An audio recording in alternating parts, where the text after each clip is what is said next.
No la conozco. Pero me metí a la de la Nueva España arriba. Ya estamos en vivo, ya estamos en... caray. Buenas noches. Buenas noches, Javier. Buenas noches, Jesús Manuel. A ver, preséntalo. Fidencio, bueno, pues, ¿De qué lo conoces? pues, lo conozco de hace años, lo conozco desde el UPAEP. No, pero Lo conozco porque es mi cuñado. Ah, Lo conozco porque o sea, es profesor, es no le filósofo. podemos preguntar cosas comprometedoras. Todo lo que quieran. No voy a hacer su torquemada. Eso. Querido Fidencio, yo sí te saludo con gran afecto, aunque no seas mi cuñado. Buenas noches, Fidencio. Fidencio Aguilar Víquez. Sí. Javier, Jesús Manuel, Rodolfo, muchas gracias por la invitación, muy generosos. Pues entiendo que se trata de una charla muy amena con algunos tópicos interesantes que ya ustedes irán perfilando. Muchas gracias. Oye, A ver, Jesús Manuel, usted que fue el... Es que yo hablo mucho con él, yo hago muchas entrevistas con él, me hace el favor de darme, De darle línea. No, fue fundamentalmente, pero no de ahora, de hace muchísimos años, desde que trabajaba en UPAEP. Él era uno de los investigadores asociado con Manuel Díaz-Cid. Y gracias a Manuel yo conocí a Fidencio y empezamos a platicar mucho de todos sus trabajos y de sus estudios, filosofía, tiene un doctorado en filosofía, ha escrito una cantidad de libros, o sea... Fue coordinador de la página de opinión de Consulta. Sí, o sea, es una fuente de información valiosísima, Fidencio. Y las últimas columnas que ha publicado en un portal que se llama iConsulta, que no sé si alguno de ustedes ha visto, me han dado pie a muchas entrevistas, porque se ha salido del ámbito de lo que tradicionalmente él manejaba en sus investigaciones universitarias, en sus temas filosóficos, para entrar en los asuntos de la política, de lo cotidiano, de la ciudadanía, de la democracia, de los consultores políticos, de los coaches ontológicos, por mencionar las últimas 4 o 5 columnas que has escrito, ¿no? Sí, que ahí en Consulta, por cierto, hay una serie, creo que son 30 o 20 y tantas páginas, donde están acumulados todos sus acumulados artículos. los artículos. La verdad, yo no me había percatado de eso. Y sí, creo que... Bueno, los de Fidencio y los de todos los colaboradores. Sí, pero principalmente los de Fidencio, que son de familia, entonces si los cuidan. Sí, tienen un lugar Siempre privilegiado. te ponen ahí opinión destacada, siempre está Javier Gutiérrez o Fidencio Aguilar. A mí me mandan a la Tiene arreglo con Flora Molina. Me mandan a la azotehuela, man. Oye, Fidencio, ¿cómo ves lo que está pasando en el país? ¿Cómo ves la óptica periodística sobre los hechos? ¿Qué tan congruente está siendo el periodismo con lo que el país necesita en estos momentos? Estas diferencias que hay entre López Obrador y los medios periodísticos, la filtración de los datos personales o los ataques directos contra los comunicadores que más trascienden. El amparo que promovió Raimundo Rivapalacio para que el presidente ya no lo pueda mencionar en sus mañaneras. Es histórico, y que en la mañana de este miércoles se burló y dijo, ya ni tú ni yo podemos hablar de ese señor, refiriéndose a la señora Vich, que por cierto no va a ser candidata, ya lo sabíamos. ¿Ya se bajó? No, bueno, nunca se subió, por favor. Bueno, la quisieron subir. Armenta la quiso subir. Fue para arrestar a la otra. Sí. Bueno, pero al margen de eso, ¿cómo percibes tú, en el orden de las ideas, en el orden de la ética, de los principios, de los conceptos de patria, de nación, de todo el periodismo que hoy estamos ejerciendo? Todos en términos generales, ¿es lo que México necesita? Yo creo que ha habido cambios en diversos ámbitos, en el ámbito político, en el ámbito económico, en el ámbito global, en el ámbito cultural también. O sea, nos encontramos ciertamente en un cambio de época. Seguramente los próximos siglos, ¿no? Si es que llegamos a siglos, pero cuando menos esta centuria, estos cambios están denotando que paradigmas anteriores en diversos ámbitos de la actividad humana se están renovando, se están reestructurando e incluso en determinados momentos se están refundando. Y creo que hasta cierto punto hay razones históricas para que ello se dé así. Venimos procediendo de 2 guerras mundiales y luego las secuelas de estas guerras en la geopolítica mundial, y creo que eso también afecta estos grandes cambios, incluso no solo sobre el mundo, sino sobre la propia concepción humana, sobre qué es el hombre y para qué está hecho, el ser humano quiero decir, y para qué está hecho, qué puede, ¿no? Cuánto puede, y me parece que allí es donde pensamientos, por ejemplo, de Michel Foucault, ¿no? Durante mucho tiempo los pensamientos de la llamada posmodernidad, ¿no? Empujaron, ¿no? Y señalaron puntos que no se habían señalado, pero que también de alguna manera muchos que no dijeron. Por ejemplo, el tema de la pandemia prácticamente escapaba a todos estos proyectos y estos impulsos. La fragilidad humana que es real, ¿no? Los que hemos padecido algunas enfermedades nos damos cuenta que a veces detallitos, hace rato lo comentábamos previo a la transmisión, cómo afectan al todo. Y me parece que eso es lo que está ocurriendo, cómo, diríamos, lo local puede afectar dimensiones mundiales. Y en el ámbito del periodismo yo también noto un cambio. Una renovación, por ejemplo, el periodismo digital era impensable en el 90. No podías pensar en periodismo sin un periódico. Así es. Cuando yo entré en la radio en el 78, Manuel Sánchez Pontón nos llevamos y me dijo, joven Jesús, el periodismo está en lo escrito, no en lo hablado se va. Y hoy día no podrías entender el periodismo sin los medios electrónicos. De hecho, esta conversación no podría ser. Así es, no podría darse sin estos medios digitales. Entonces, ese es un primer gran cambio del periodismo. El periodismo ha cambiado de lugar. No sabemos todavía si de actores, pero yo tiendo a pensar que también inclusive de actores. Es decir, que el periodismo, o ahora en el periodismo, influyen no necesariamente y estrictamente periodistas, sino también otro tipo de comunicadores, académicos, líderes sociales o activistas sociales. Y tengo la impresión que este cambio que se ha dado es porque estos diversos actores de los diversos ámbitos también han dicho y tienen algo que decir para que la comprensión, que es el propósito del periodismo, la comprensión sea más completa o más integral, por decirlo de alguna manera, ¿no? López Obrador, cuando se pelea con los periodistas, siempre recurre a la militancia periodística del pasado, de la independencia, de la revolución, y cita a periodistas que fueron ideológicamente defensores de determinados conceptos. Y se refiere a ellos con mucho respeto, y a los de ahora que defienden otros conceptos no le merecen el mismo respeto. El periodismo debe ser militante de una ideología, de un partido. Yo pienso que el periodismo debe ser de ideas, pero no de ideologías.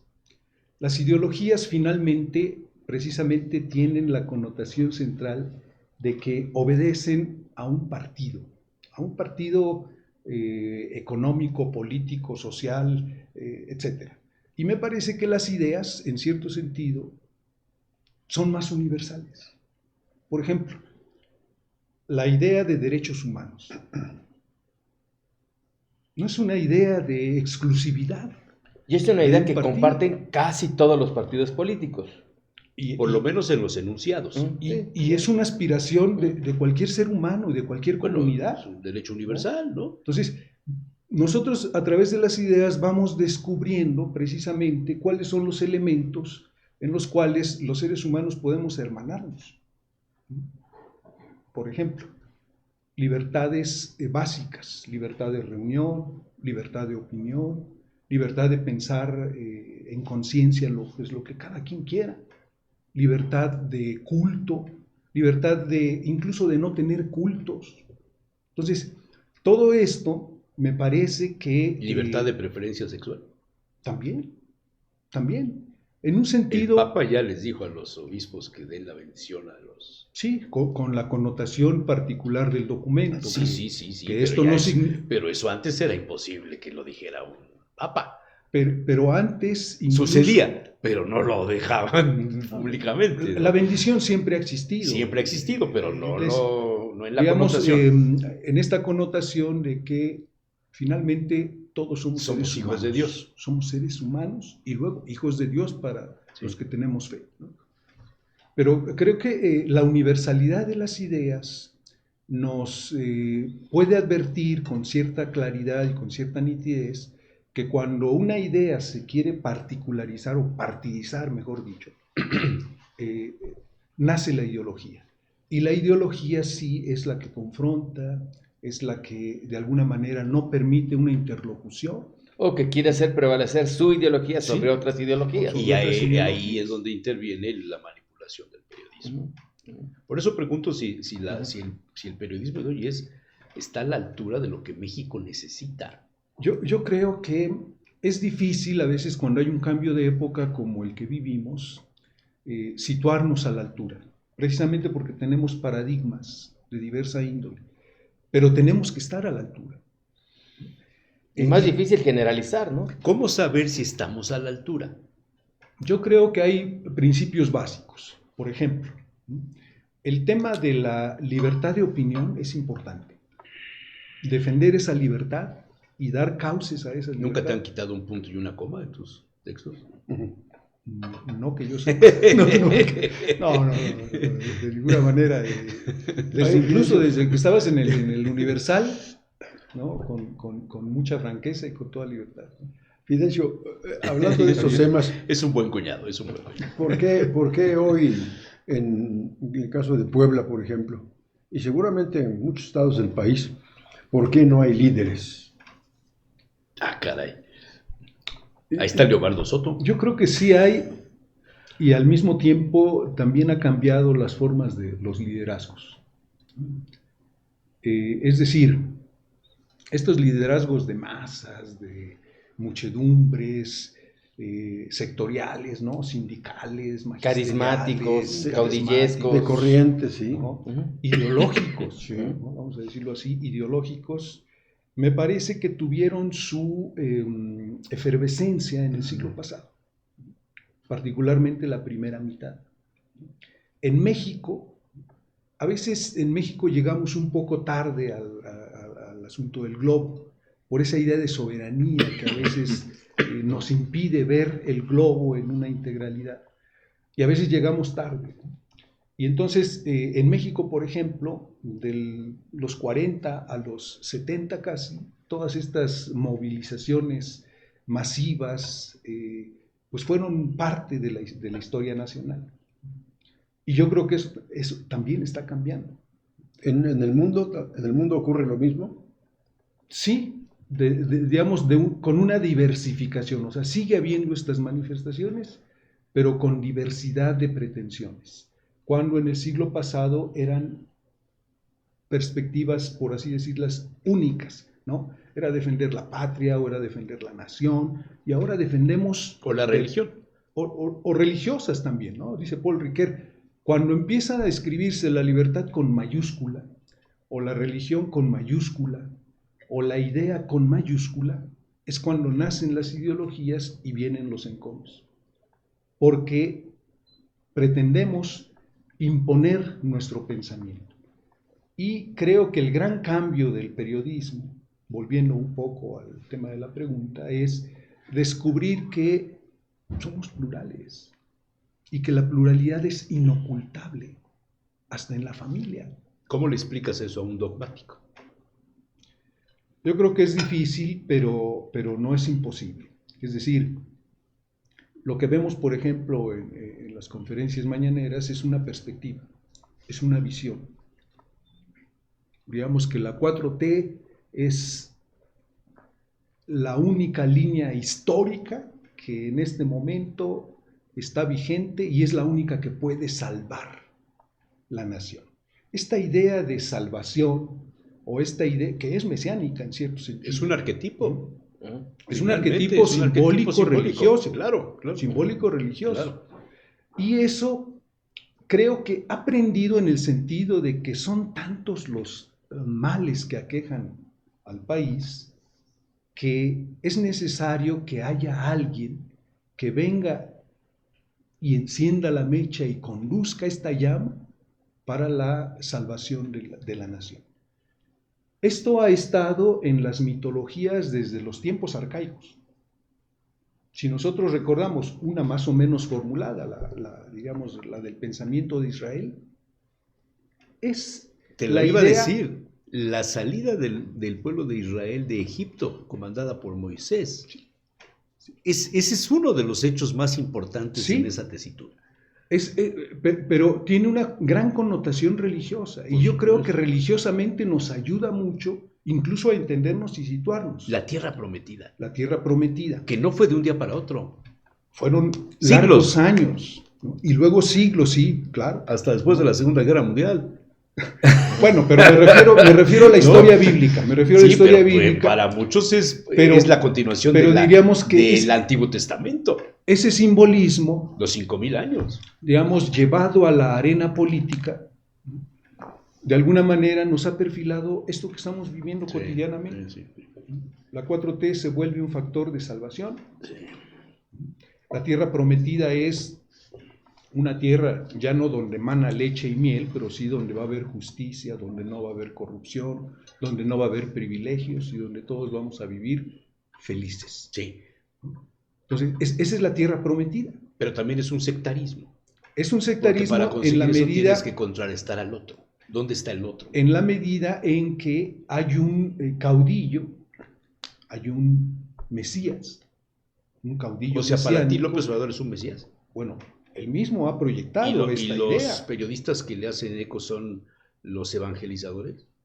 Bueno, no es una traducción, digamos, exacta. Estamos viendo los simbolismos, pero yo sí sitúo, por ejemplo, este simbolismo de la tierra prometida, de justicia, donde no hay corrupción, donde vamos a ser felices, ¿no? Que es un poco él mismo lo ha dicho, o sea, no es que yo lo esté sacando de mis propias palabras, él lo ha planteado así. Y donde el proyecto se vuelve un proyecto político, pero aquí se vuelve un proyecto histórico, porque es la historia. Obviamente no habla directamente, sería imposible que él hablara en nombre de Dios. No, pero es una especie de reescribir la historia. Pero él habla en nombre de la historia. De reescribir la historia. Y de reconducirla. Porque desecha todos los pasajes que no le son buenos cuando a su idea. La misma historia nos muestra vamos a decirlo así, la multiculturalidad de la nación. O sea, que es un poco la crítica que hacía Octavio Paz al régimen hegemónico. El régimen hegemónico en el laberinto de la soledad, concretamente el PRI hegemónico, ¿sí? Es una perspectiva que no reconoce, por ejemplo, el periodo virreinal. Lo desprecia, como si eso no fuera histórico. Que usa el periodo precolombino como bandera, pero desprecia a los indígenas. O los usa para sus...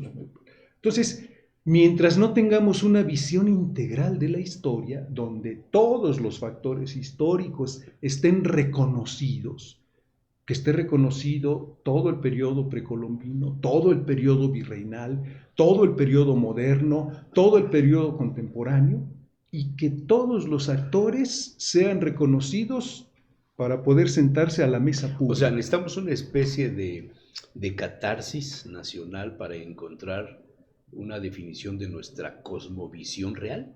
Qué bonita frase me acabo de aventar. Te salió hasta con rima. Muy dominguera. Para tu biógrafo.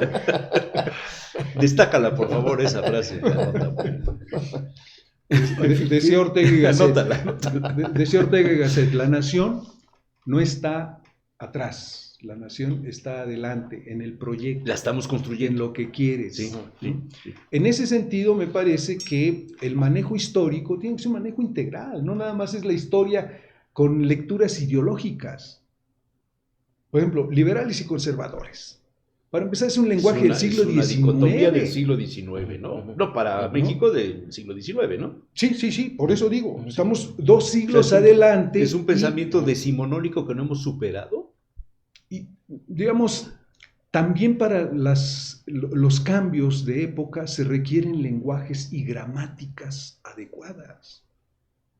¿Cómo es posible? Pero no hay quien les ha introducido, o sea, digamos, en el lenguaje común, o sea, la de derechas, o sea, la de izquierdas, o sea, la de liberales o conservadores, y todavía se habla de buenos y malos, o sea, tenemos una dicotomía incluso anterior al siglo XIX. Sí, un maniqueísmo que realmente nos está afectando. Bueno, desde los pueblos originarios. Sí. Nos afecta históricamente, nos afecta culturalmente, nos afecta políticamente, religiosamente también. Y me parece que esto es uno de los grandes cambios que está habiendo y el periodismo de alguna manera lo refleja. Lo reflejan creo que varias instituciones. También creo que lo reproduce. Bueno, porque no está introduciendo nada nuevo. Me refiero en el sentido de como espejear, ¿no? Como un espejo refleja la imagen. El periodismo lo refleja. Pero me parece que puede ser un factor activo y de hecho suele ser activo. Oye, Fidencio, en este laberinto de la soledad, de consumismo desaforado, de superficialidad de las ideas, de oportunismo, de liderazgos, las religiones también van de salida. Yo creo que el sentido religioso no, aunque sí hay crisis en las confesiones. Y en las estructuras. En los cultos. Ajá, las estructuras de digamos, las iglesias. En las iglesias. Pero no en el sentido religioso de las personas. El espíritu queda y la práctica se va diríamos, por ejemplo, ¿por qué un joven hoy puede decir, oye, yo sí creo en Dios, pero no creo en la iglesia? Incluso personas cercanas, ¿no? Sí, y les dices, oye, pero ¿por qué? Pues, ¿qué no ves al sacerdote fulano? Y dicen, es que no es necesaria una estructura para acercarse a Dios. Y en cierto sentido hay razón y hay peso pues en ese esa es el éxito del New Age. ¿no? Y lo fue durante décadas, ¿no? Desde los 60, los ¿no? 80s, ¿no? Del siglo pasado, sí. Pero lo que quiero decir es que, sin embargo, el sentido religioso pervive, pues porque los seres humanos buscamos fundamentos, buscamos un sentido último a nuestra vida y a la existencia en su conjunto, que eso es el sentido religioso a final de cuentas. Yo tengo la impresión que la crisis de las estructuras o la crisis de las iglesias, de alguna o de otra manera, nos han llevado a manifestar que este cambio de épocas también es un cambio de una oportunidad que tenemos para rescatar ese sentido religioso. Bueno, eso lo decían los chinos desde hace muchos siglos, ¿no? El símbolo de la crisis es la oportunidad. Sí, pero digamos, tratando de volver al... si la religión está en crisis, sí está en crisis en el sentido de los cultos y las iglesias. Pero creo que por otro lado hay una renovación del sentido religioso en las generaciones jóvenes, en las generaciones adultas, y yo creo que las de adultos mayores que de alguna o de otra manera lo palpan de forma directa, allí más. ¿Y esa renovación cómo se manifiesta? Por ejemplo, ¿hacia dónde va? Yo creo que sí hay también, porque se manifiesta no solo a nivel individual, también en un sentido comunitario. O sea, los adultos mayores, por ejemplo, buscan manifestar su fe, vivir su fe con sus amigos. Yo tengo hermanos que ya son un poco más grandes que yo, ¿no? Y que hacen este ejercicio y es allí donde realizan su pertenencia religiosa. Y creo las iglesias en el mundo están llenas de viejos. Sí. Personas de la tercera edad. Las iglesias cristianas, católicas, ortodoxas. Las iglesias del Islam, los templos musulmanes, están llenos de jóvenes. ¿Qué hay ahí? Yo creo que el sentido religioso necesita signos concretos, tocables. Y las comunidades son de esos primeros signos del sentido religioso. Es decir, que la fe no nada más la vivimos a nivel individual, sino de alguna manera en una comunidad. Y tengo la impresión que estas atracciones, por ejemplo, por el islamismo, con los jóvenes precisamente hay allí un signo de palpación. Por ejemplo, pero el primer signo me parece que es la comunidad, pero ejemplificaría dentro de la comunidad un tiempo para dar gracias, por ejemplo. Eso es algo que uno dice, también está en las otras iglesias, pero aquí está reflejado en cierto sentido de una manera palpable. Y entonces tengo la impresión que los jóvenes, este tipo de signos, tienen mucha preferencia y prioridad por ellos. Digo, yo desconozco el interior del Islam, pero tengo la impresión que muchos jóvenes europeos que han ido a la Meca se o están que de cambiando alguna de manera, religión, porque han visto atractivo en este gesto comunitario y en este gesto de signo y de símbolo. Y nosotros somos seres simbólicos. Otro factor importante en la sociedad siempre ha sido la universidad. Las universidades, ¿qué papel están jugando hoy en día? Y si tienen un papel asignado, ¿lo están cumpliendo o están también rezagadas? Yo creo que como toda institución también están en crisis. Trataría yo de ver esta crisis porque es una crisis que desde hace décadas se está dando, ¿no? Por ejemplo, Puebla fue durante un tiempo una ciudad universitaria. Había creo que 300 universidades o una cosa Hay así, 314. ¿no? Mira, ¿qué significaba esto? ¿Por qué tanta proliferación? Puebla y me parece que Nuevo León eran las dos entidades con mayor número de instituciones de educación superior. Uno puede decir, wow, pues una vida universitaria plena, el nivel de las ideas pues realmente subiría. No. Y la verdad es que no.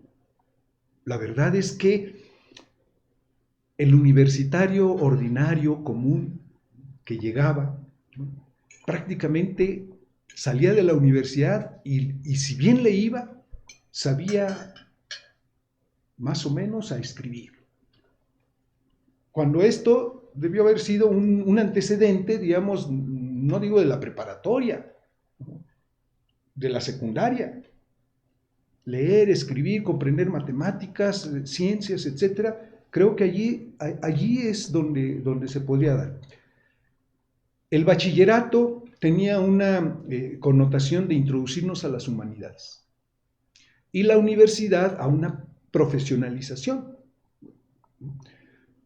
Hay diversos modelos de universidad, pero lo que quiero decir es que toda crisis social pasa por las universidades. Y este desmembramiento, por así decirlo, social, particularmente de los jóvenes, es el que más connotación tiene en las universidades. Pero a donde iba con la crisis de las universidades es a esto. Uno pensaría que en la universidad pues aprendes a pensar, aprendes la profesión, aprendes a discutir, a dialogar, aprendes a conocer la verdad, en resumidas cuentas. No. Y resulta que en el ambiente universitario ocurren muchas cosas y estas cosas sustanciales básicamente no están ocurriendo, no se están dando. Pongo un ejemplo. ¿Es factible que alguien obtenga un título universitario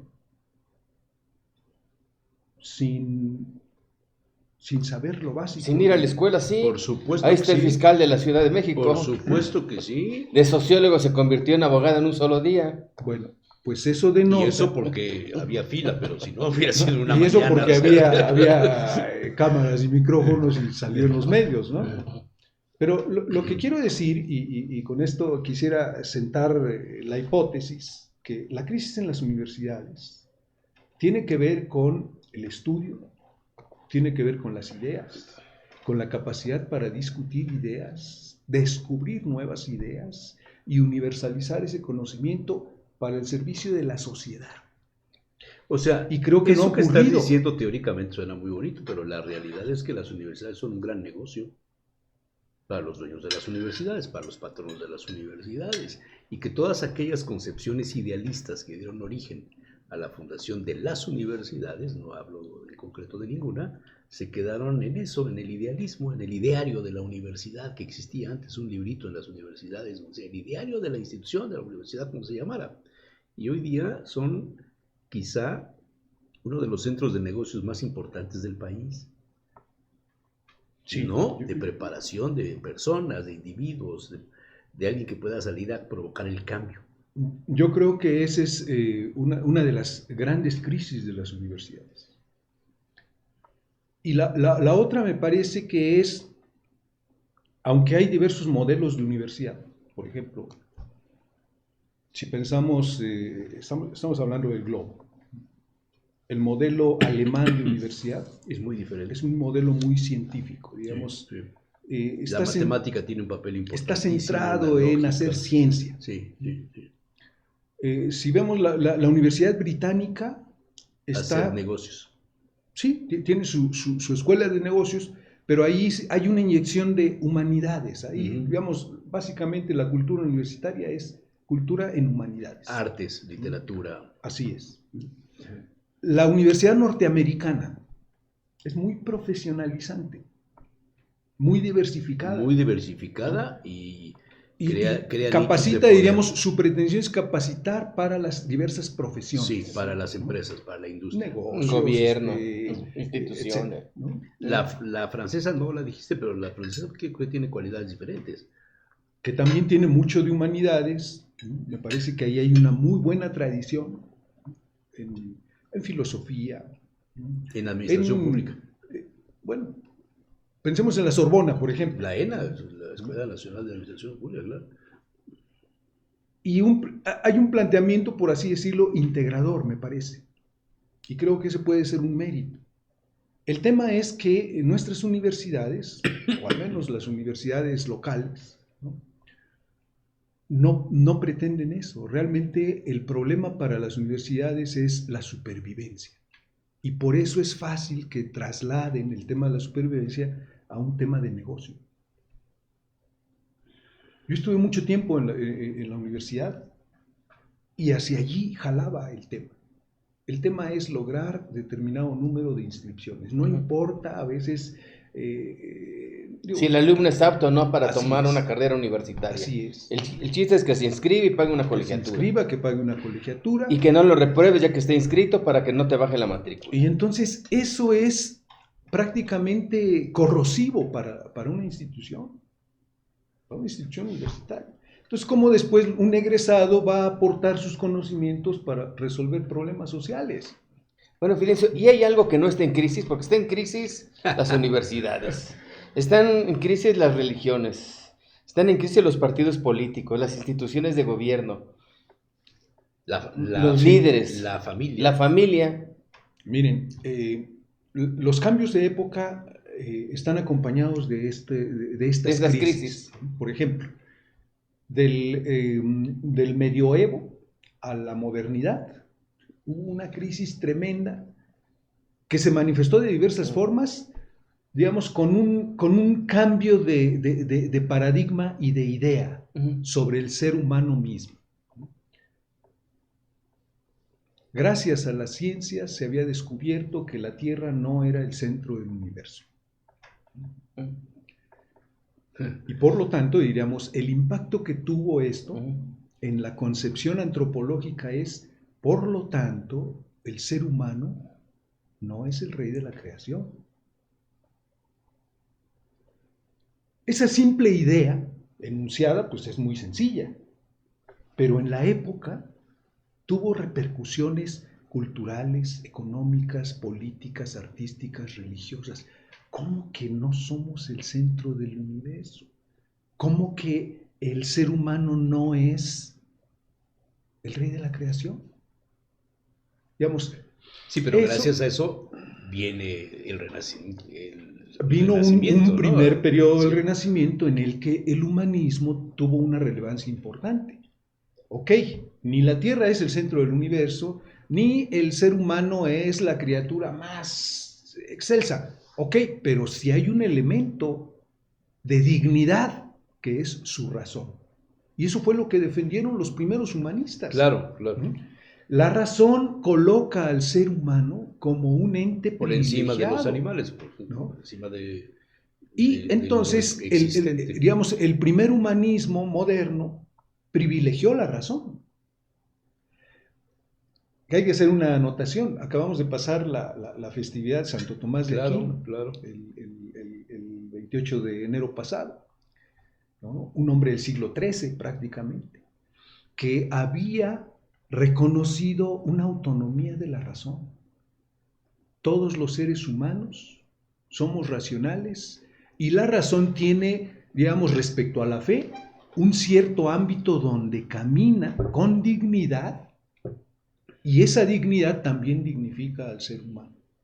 Y me parece que ese momento de crisis en el que se colapsa una idea básica, sin embargo, emerge una nueva idea de la dignidad. Por la clasificación de las dignidades, ¿no? Así es, en términos, vamos a decirlo así, en términos de la razón, vamos a sí, de la razón, pero también con todo el cobijo previo de la dignidad humana. Me parece que eso fue lo relevante.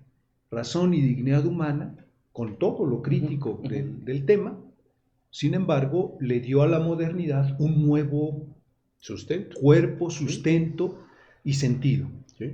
Y creo que así puede pasar en este tiempo.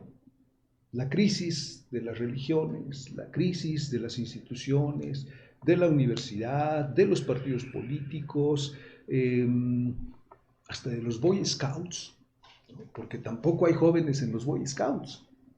Porque ahora se han pasado al activismo ambientalista, los protectores de los animales. O sea, todo esto que estás diciendo, yo iba a aterrizarlo para que puedas comer.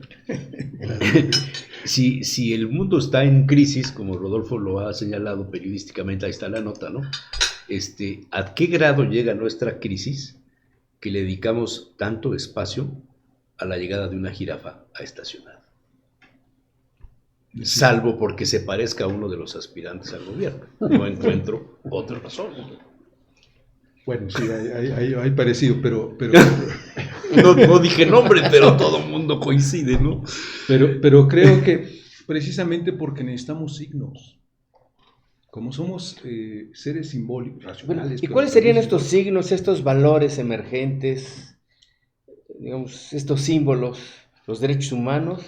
Bueno, está el tema de los derechos humanos, que hay que depende de la dignidad, encarnarlos, ¿no? sí, claro, depende de la dignidad. Y poner los derechos de la colectividad por encima de los derechos individuales. No, yo creo que ahí tiene que haber un equilibrio. Eso. Es decir, la dignidad humana, la de una sola persona,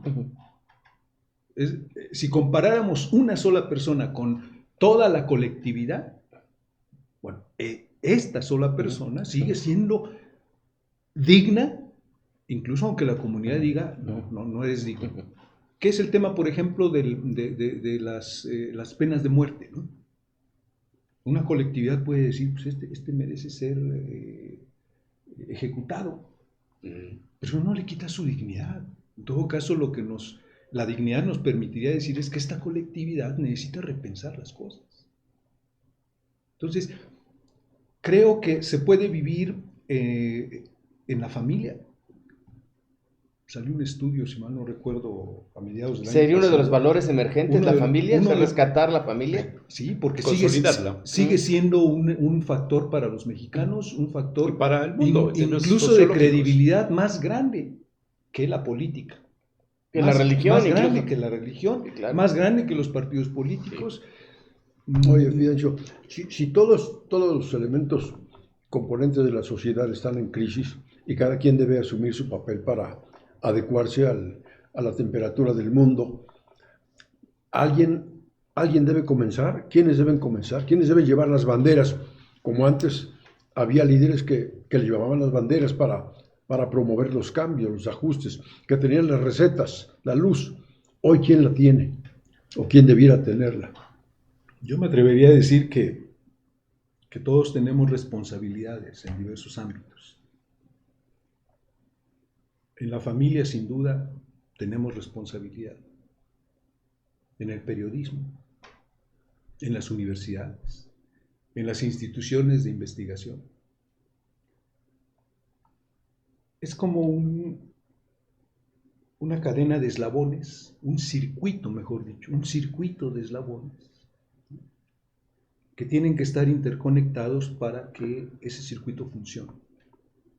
Y me parece que no podemos soslayar el ámbito donde estamos, en este caso el periodismo. A mí me parece que el periodismo es relevante en la medida en que pueda ventilar la verdad. O sea, a final de cuentas, creo que el ejercicio periodístico tiene que ver con esa función. Ver la realidad, qué es lo que está pasando.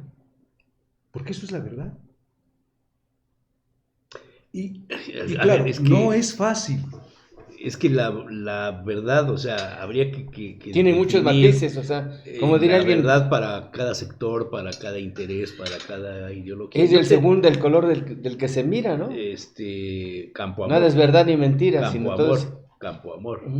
Poeta, Campo Amor, todo, nada es verdad y es mentira, todo es según el color del cristal con que se mira.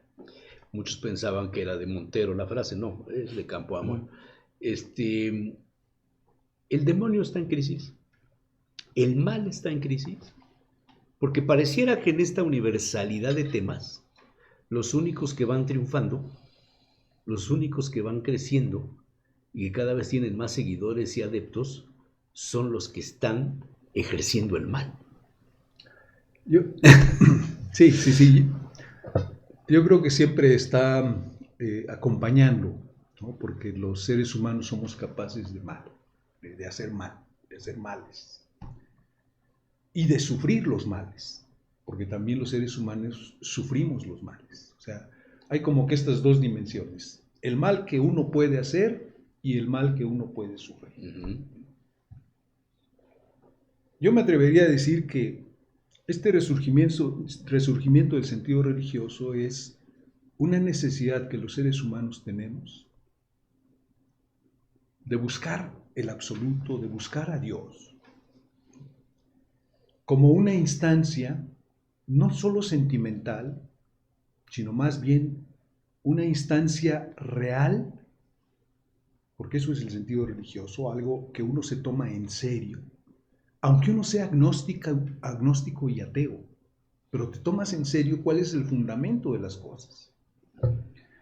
Y en ese sentido también inclusive puede haber agnósticos, puede haber ateos que se den cuenta que el mal tiene que ser atajado, tiene que ser detenido y sobre todo en términos sociales tiene que ser contenido. Paul Ricoeur, un libro bellísimo que a mí me gusta mucho, se llama Historia y Verdad. Dice que en términos sociales hay dos factores que siempre están entremezclados, que es la razón y el poder. Cuando estos elementos y estos factores en ámbitos sociales no se coordinan y no se subordina el poder a la razón, entonces aparece el mal político. Y lo que él dice es, siempre hay que buscar lo racional del poder, pero sabiendo que el poder está allí.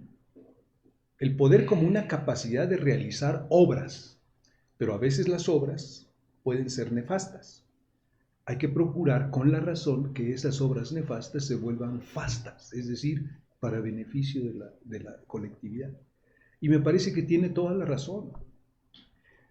Para no caer en idealizaciones donde solo la razón prevalece, el poder tiene que ser considerado acompañando a la razón, pero al servicio de la razón. Porque si ocurre al revés, que la razón se subordina al poder, entonces emerge el mal, no solo individual, sino social. Pero cuando hay un culto al mal, los hechos de la violencia en este país, de los cárteles, de las sectas, te llevan a los santuarios, al culto a la muerte, a la Santa Muerte, en algunos casos, a las prácticas hechiceras, a la protección de San no sé qué. Las prácticas satánicas. Sí, pero cada vez son más externas. Pero yo creo que... El caso de Malverde, el santo de los narcos. De los narcos de Sinaloa. Me parece que también en el ámbito de la delincuencia organizada, diríamos, hay una humanidad deformada, pero hay humanidad. Yo no digo que abrazos y no balazos. O sea, en alguien que hay una deshumanización. Y mata al reo y matan a los policías. Hay una deshumanización. Y presumen del asunto. Pero la persona deshumanizada también es persona. Yo no digo que hay que dar abrazos. No. A mí me gusta dar abrazos, sobre todo a determinadas personas. No, me refiero a esta política con el crimen organizado. Estábamos hablando de filosofía, pensé que... No. Yo creo ya viene que el 14 de febrero. Es importante, en términos sociales, en términos políticos, primero ser conscientes de la capacidad de obrar mal cuando la razón se somete al poder. Si ocurre al revés, el poder se vuelve un factor de beneficio social. Ha habido momentos en que el poder ha sido así, porque el poder es eso. El poder es la capacidad de hacer y realizar algo. Es muy difícil contestar, bueno, y está en crisis el diablo, que fue la pregunta inicial. Bueno, para quienes tenemos fe y sabemos que se trata de un ángel caído y que tiene una pretensión, también sabemos que hay un Salvador que de antemano ya venció y que puede garantizar que el mal no tiene la última palabra. Si entendemos el mal como la ausencia de bien, que es una definición, sí, ¿qué es el mal? La ausencia de bien. Entonces lo que está en crisis es el bien, no el mal. Bueno, es la consecuencia, sí, tienes toda la razón en ese aspecto. El problema es que no tenemos suficientes bienes para humanizarnos. Por eso la sociedad O sea, la sociedad no está generando los suficientes bienes para salir de la crisis. Para humanizarnos, Rodolfo. Hay un reloj que le llaman el reloj del fin del mundo, el reloj del apocalipsis, y que a lo largo de la historia hicieron cálculos de las crisis en el mundo, las guerras, todo, y el reloj fue avanzando. Y hace unos días salió una nota en casi todos los medios internacionales con la fotografía del reloj, en donde se dice que avanzó en los últimos años y que está a unos segundos de llegar al fin del mundo. Al fin de los tiempos. Y entonces viene, en consecuencia, el resurgimiento de todas aquellas teorías milenaristas. Joaquín de Fiore, por mencionar uno de los más viejos, antiguos y pasados de moda ya, por supuesto, pero todavía algunos leen sobre esos temas. O sea, realmente todo lo que está pasando, al haber una ausencia del bien y la crisis del bien y que no hay crisis del mal, estamos llegando al fin de la humanidad. Mira, las perspectivas apocalípticas creo que no han tenido realmente la efectividad. Cuando al principio de este siglo todo el mundo decía se acabó el mundo. Y son como de moda, ¿no? Sí, así digamos, cuando hay algún acontecimiento muy relevante, también son como modas, ¿no? El cometa del no sé qué. Viene el fin del mundo, el cometa o una guerra. Vino el ataque a las Torres Gemelas, otra vez el milenarismo. Pero bueno, tratando de situarnos en medio de estas crisis. Sí, es cierto que estamos en crisis. Hay una crisis social, etcétera, etcétera. Pero también hay una oportunidad. Yo creo que la oportunidad tiene que ver con el tema de la dignidad humana y el tema de la verdad. Porque la dignidad humana no se construye al margen de la verdad. Volvemos al periodismo. El periodismo está en ese camino de divulgar la verdad, en términos amplios en México. De reflejar la realidad. Yo creo que esa es una responsabilidad básica. Y creo que bueno, ese es el deber ser. Pero ese es el deber ser, o sea. Pero los convenios digamos, te permiten pagar los salarios. Pero volvemos otra vez al tema. El deber ser refleja la racionalidad. Y el tema de la supervivencia refleja el poder. O sea, el periodismo tiene relación con el poder. Yo diría que irremediablemente. Sí, una relación intrínseca, sí. Okay. Sí. Perversa. Así como en el ámbito, el político tiene también ese dilema, o más que dilema, ese binomio de razón y poder, el periodista también tiene ese binomio. Es decir, saber que el poder, dice el político, el poder se ejerce. Ok, ejerce el poder, pero procura ejercerlo racionalmente. Tienes leyes, respeta las leyes. Tienes principios, trata de seguirlos. Tienes elementos de dignidad, trata de hacerlas. Y esa era la esencia del cuarto poder, esa justamente. Era la esencia, pero los principios desaparecieron, ¿no? Debemos ser una especie como de conciencia crítica de la sociedad del periodismo. Eso debía ser. Es una conciencia crítica, y yo me atrevería a decir, a veces también moral. Sí. Conciencia crítica y moral del poder, de los poderes públicos. Pero entonces quiere decir que los políticos, los periodistas y algunos líderes, algunos representantes de la fe, de las religiones, son amorales. No, más bien que el reto es justamente que esa conciencia crítica y moral que está planteándose o que se les plantea, también ellos deben planteársela. O sea, las preguntas básicas antropológicas respecto al poder es saber, ¿qué es esto? ¿Cómo funciona? ¿Para qué sirve? ¿Para qué sirve? ¿Cómo lo puedo utilizar para lo que quiero? Y después de toda esta gama de preguntas, que es lo que hace la ciencia, porque la ciencia da poder, y también la ciencia política da poder, claro, ¿no? Viene la pregunta fundamental, ¿me es lícito? Ahí entra la parte ética. ¿Me es lícito hacer esto? Sí. Y creo que eso, en términos sociales, se puede lograr cuando hay, por ejemplo, distribución de poderes, contrapesos, división de poderes, y cuando hay una prensa atenta, crítica, profesional, que sabe hacer su trabajo. Pero entonces ahí Benito no interviene en nada. Bueno, Benito tiene su cualidad, pero es que en la ausencia, en el desierto completo, Benito viene a ser Los medios de comunicación nacionales e internacionales pusieron el foco en Benito como si fuera la octava maravilla del mundo. Cuando todo está en crisis, un poco... Pero un tema de audiencia, ¿no? No sé si de audiencia, pero leer en el... El gran tema fue Benito, fue un tema de audiencia. Leer pues. en Reuters, leer en porque daba tráfico. Daba tráfico. Lo de la jirafa Benito fue una cosa pero es un poco el tema de lo viral, ¿no? O sea, en el mundo digital, lo viral es a veces ni siquiera es... Y a veces lo que se premia, aunque sea falso. Y es lo que se monetiza, aunque sea falso. En todo esto, vemos que todos se apartan de la razón y se alían al poder o se subordinan al poder. Eso es lo que está pasando en todos los ámbitos. Empresarios, universidades, líderes, partidos, se apartan de la razón general y de su razón de ser. De su razón de ser, sí. Y se subordinan al poder o se alían al poder o compiten con el poder. Cuando el poder se vuelve anónimo, porque es decir, se vuelve sin rostro, entonces ahí sí se vuelve demoníaco.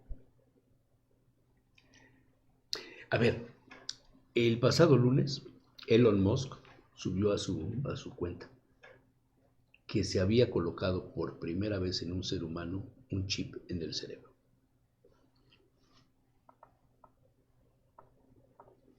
Esto trasciende la frontera de la ciencia, trasciende muchísimos conceptos. Se había experimentado en monos, se había experimentado en animales, les alteraba el comportamiento, tenían convulsiones, etc. Dicemos que no se murió ninguno, pero ya se dio el paso para meterle a un ser humano. Olvídate de la inteligencia artificial, de la robótica, de la tecnotrónica, de todos estos. Meterle a una persona un chip en el cerebro. Era el mejor de los casos para curarle una enfermedad, una epilepsia, enfermedades neurológicas, controlar la hipófisis, o controlar la próstata, o controlar la insulina que segrega el páncreas, o qué sé yo, 1000 cosas que pueden solucionarse. Pero también está el otro lado. Dejar al humano como una máquina de la inteligencia artificial. Es muy sabía hace algunos años de unos casos en que como la droga produce en el cerebro una serotonina, pero todas esas cosas. Y digamos un estímulo cerebral. Había las adicciones producen eso, unos aparatos que estaban conectados a esa parte del cerebro que se afecta con la droga, ¿no? Y con el estímulo tenía el mismo efecto que la droga, ¿no?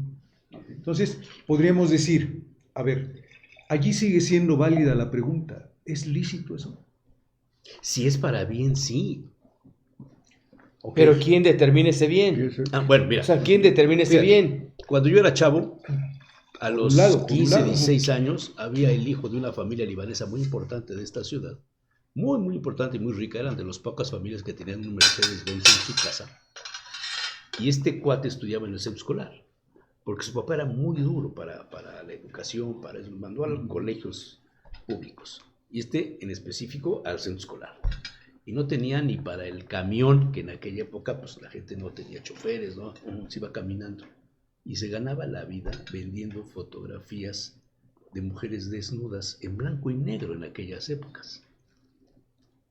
Así sobrevivió a su secundario este hombre. Hoy día es un prominente empresario, que no doy más datos. Hoy día en Europa hay una alarma de que niños de 6 años comienzan a ver pornografía. Y una de las adicciones más importantes que está controlando a las nuevas generaciones en Europa es la adicción a la pornografía. A tal grado que cada vez son más los candados que se intentan poner a las páginas de Internet. Y todo esto sucedió durante la pandemia, y sucedió por el Internet. El Internet es una gran herramienta. Gracias al Internet podemos pasar este programa. Gracias al Internet hay una cantidad de avances, de comunicaciones, de todo, cuando se usa para bien. Pero cuando se usa para mal, yo creo que hay una parte... Es muy fuerte. Este tema de la razón de ser es importante. ¿Cuál es la razón de ser de la política, de la ciencia, de la universidad, del periodismo? Ciertamente un factor ideal, pero real. Porque la razón no es un invento. Pero la pregunta clave me parece que siempre va a ser, ¿es lícito hacer esto? Y esa conciencia, si la traducimos en conciencia crítica y moral del poder, socialmente va a beneficiar mucho. Yo creo que es y aún esa pregunta, ¿es lícito? Y es que no es lo mismo la licitud para el que gobierna que para el gobernado. Pero el que gobierna puede decir si es lícito. En aras de que de un bien común, de un bien general. El bien común. Y en aras del ciudadano, pues, nos puede parecer muy injusto. Sería preferible preguntar, ¿es bueno? Es que la licitud tiene que ver con la bondad, con eso que decías, finalmente el bien. ¿Haces bien o no haces bien? Pero el bien, por supuesto que tiene una diversificación. ¿Es lícito hacer una mejor distribución del ingreso? Pues uno diría, sí, claro. Lo que hace Bukele. El gobernante diga, pues, yo voy a ser lícito y voy a generar, voy a repartir mejor el ingreso, la riqueza. No, yo creo que hay elementos que ya en la sociedad se pueden ver en bien de la sociedad, que es mejor o que en términos de bien o que no. Por ejemplo, sí, ciertamente la distribución de la riqueza.